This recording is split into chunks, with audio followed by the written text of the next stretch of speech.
This stone is different from all the others I've showed you so far. Although it looks like a stack of individual logs with a scroll draped over them, it's actually one big piece of sandstone. The carver did such an amazing job that the ends of each log even have the tree growth rings and axe marks that I'll show you at the end.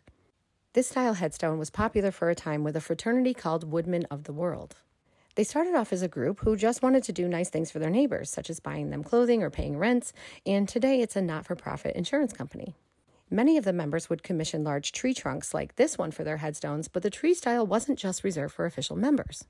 I can't find proof that the guy on this headstone was actually part of their group, so my guess was he either just really liked this style stone or the woodman helped him buy it.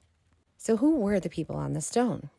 John Reed, listed at the top, came to this area alone as a 14-year-old boy from about 2 hours west and moved in with a family here in Stockwell, New York. When he was 16, he enlisted to fight for the Union Army during the Civil War, and by the time he's 19, he's promoted to sergeant, and then musters out a few months later when the war is over and returns here to Stockwell. A year later, he marries Miss Alice Holt, and the two of them end up having a farm just up the road from here, eventually having 3 children. In the early fall of 1900, John's wife Alice and their only son Roscoe become very sick with typhoid fever. Alice passed away from the disease in November, and although by December Roscoe seemed to be getting better, he then came down with measles. 2 days before Christmas, John found himself at this exact spot, burying his son just 4 weeks after he had buried his wife. John and Alice had 2 daughters as well, named Eva Jane and Julia Blanche. Blanche was a school teacher, and she absolutely loved her job. She was incredibly popular and very good at teaching, so a lot of the local school districts around here that were still mainly one-room buildings at that time really wanted her to work for them.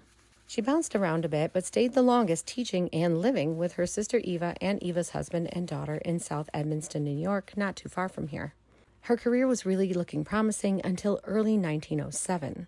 Now, Blanche had gotten typhoid at the same time as her mom and brother 7 years earlier and had some lingering side effects through the years, but a bout of pneumonia in February of 1907 really did a number on her.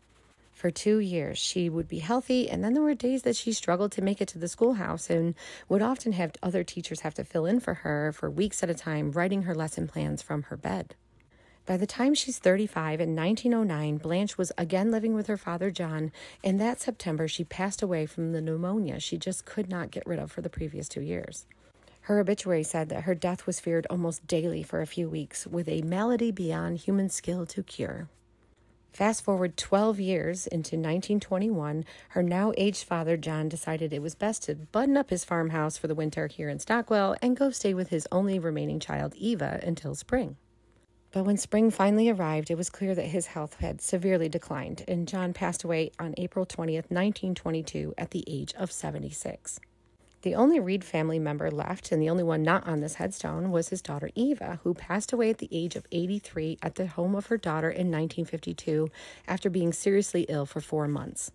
Instead, she is buried with her husband's family in nearby New Berlin.